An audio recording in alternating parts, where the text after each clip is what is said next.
I will say that that's why it is a welcome sight to see that when they did bring Cody back as the American Nightmare with his music, it was an automatic push this time around. Because he built that brand, that version of Cody Rhodes, not with the WWE. Well, might be who was in charge at the time. It's true, but yeah. What other reason could it be? Because it's the same story, just a different name that you put with it. He came in red hot. It's just I think it was undeniable because AEW was now on a national scale. They are a national television, but again, you know how Vince likes to knock people down first before he lets them take off, and there was none of that with Cody. It's been push. Well, and it's common sense to you and I or anybody else. Ask 50 people out there what would have been the wise decision. Bring him in and call him something else and start him over with a brand new name and a brand new song. No. Yeah. How many times you say what they did was the wisest decision. They finally got it. It finally clicked. They got it right, and it's going to pay them dividends. It already has. Yeah, he's selling the most merch. I mean, right now they couldn't keep his merch stocked at the Royal Rumble event. I mean, it's so, and I know you love him, and he loves you. Yes. He just said, and I will bring it up right here on air. He was in an interview on Logan Paul's show. He said, if you and Dusty could wrestle any two people in a tag team match, who would it be? And you know what he said, Arn? Rick and Arn Anderson would be our dream. Tremendous honor, and I have no doubt we would have torn the joint down. So good. Such a dream match, dream scenario for we as wrestling fans. Dustin goes on and he said, I also loved you and Larry Zbyszko together in 1991. Well, Dustin, we hope you're enjoying our coverage week to week right now of the Enforcers. He said, I know you disagree, but I think he would have been a great addition to the Horsemen in that era, replacing Sid Vicious. Arn, what are your thoughts? Zbyszko as a Horseman? I think it was better just being part of a team because he would have had to have shared the interview time with 3 other guys versus just one other guy. And talking was one of the things Larry did really well. So we would split the interview time up. And being in the Horseman thing, it was a careful balance of interview time. And you have to have that in this business. If you can't talk, it's hard to get over to the level of superstar.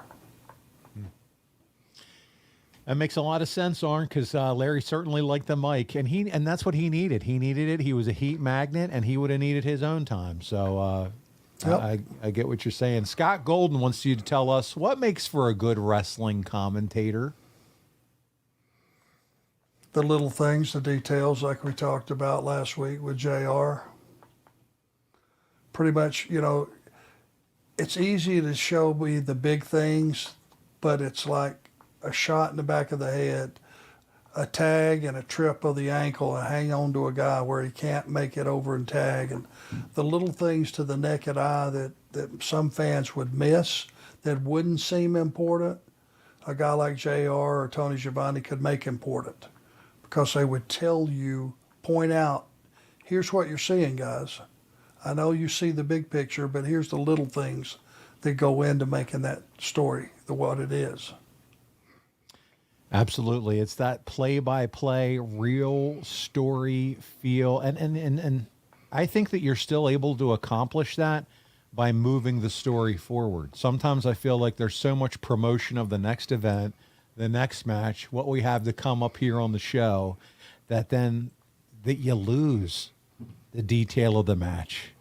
It's got to be a balance. Well, the worst thing in the world for me, if you're in there and you see it at home, you go back and see it at home, is don't be talking about other people's angle during my match. I bet. When I'm out there busting my ass and you're talking about 2 guys that aren't even in the match, you're talking about their angle, man, it's so disrespectful. It's so hard to keep the audience tuned into what you're doing. That's right. I can imagine. Yeah, I mean, it's true. And I love that you said it's just looking through the eyes of an actual wrestler who goes back and watches what the shit that they put on and then hearing what's being talked about while they're sitting there maybe they've worked on a move for a while. Maybe they did something that they thought was special and it get no credence or no mention. That's got to be a little deflating. More than a little. I bet. Well, listen, proud owner of an Arn Anderson Red Horseman jacket, Jeremy Priest. He's an owner. He's got one of those new Horseman jackets. Jeremy, he's going to ask a little bit about more thoughts on Cody. He said, "I'm just curious about your thoughts on Cody since his return and his big Rumble win, Roman versus Cody at WrestleMania for the title. Man, this is going to be good." Jeremy, first of all, I'll say, and I know Arn's going to say it, thank you for picking up one of those jackets. But Arn, he wants to hear your thoughts on Cody and his return and the Mania match. I'm going to get a red one, too. I think that's a good choice. I love it. Red are sharp, man. They jump off the page.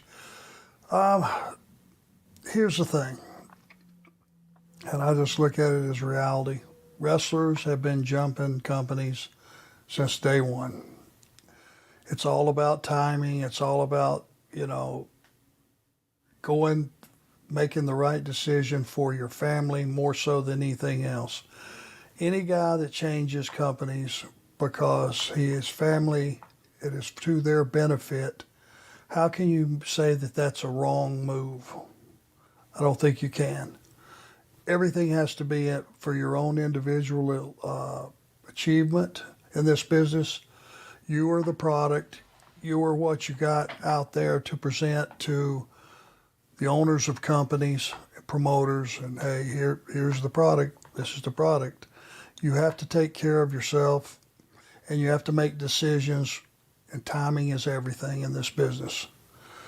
And the fact we hated to see Cody go, I know I did. I was having a blast working with him and watching his growth and maturity from the day. Remember, I saw him day one. He walked in as a high school kid to one of the arenas and was looking around, and somebody said, "There's Dusty's, youngest son."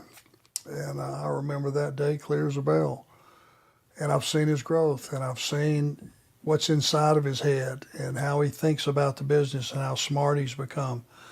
We won't, or I won't, and I know you feel the same way, Paul, so I'll just say me, just putting it out there. I want every wrestling organization that exists on this planet to do well and flourish, because it's what's good for the fans and it's what's good for the talent and their families. But it all comes down to it, it's about the fans, and it's about a guy being able to take care of his family, because the sacrifices that we make, our bodies are beat up beyond any imagination that you could ever imagine. I mean, we're beat half to death, and these are not injuries that go away over time. They get worse. Missing all of the holidays and all the events with our families, missing graduation, you name it, birthdays, Valentine's Day, you name it, Christmas, New Year's, having to work twice. You name it, every sacrifice that can be made has been made by guys and girls in this business. So hopefully Cody will have his moment at the big one. I hope so. Couldn't have a bigger opponent or a more over opponent than Roman Reigns, I think, at this point in time. Him and the Usos and that whole crew have done a great job about getting over. And there's a lot of interest in this story. So best luck to Cody. I think Tony Khan has no ill will towards Cody or vice versa. It's just one of those things that happens. So wish him nothing but luck. I think it's okay for me to say this, Arn, whether you're standing in the corner with that Andy Reid clipboard or that visor, whatever, you had that little visor, the little, instructional play sheet. The play sheet, whether you have that with you and you're in his corner or not, Arn Anderson is always cheering hard for Cody Rhodes. Yep. And that's well said. There you go.